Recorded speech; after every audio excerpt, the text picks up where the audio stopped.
രാജ്യസഭാ MP. C Sadanandan മാസ്റ്ററുടെ കാൽ വെട്ടിയ കേസിൽ ശിക്ഷിക്കപ്പെട്ട 8 CPIM പ്രവർത്തകരെ ജയിലിലടച്ചു. കോടതി പരിസരത്തും ജയിലിന് മുന്നിലും അഭിവാദ്യം അർപ്പിക്കാൻ നിരവധി CPIM പ്രവർത്തകരെത്തി. പ്രതികൾക്ക് മട്ടന്നൂരിൽ നൽകിയ യാത്രയയപ്പിൽ KK ശൈലജ MLA പങ്കെടുത്തു.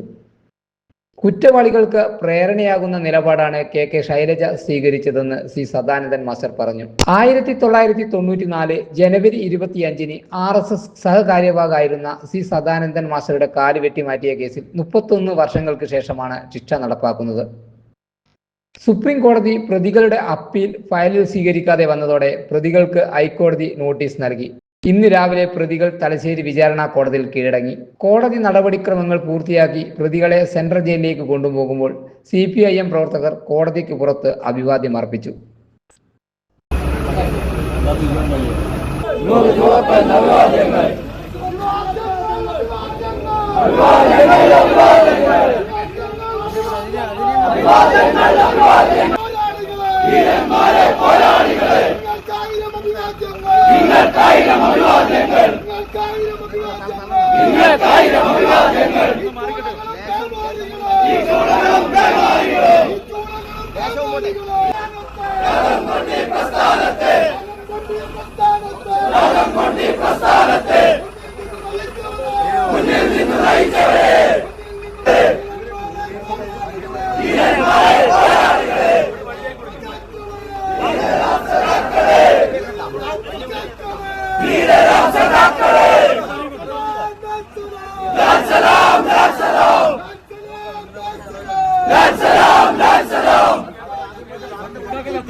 ും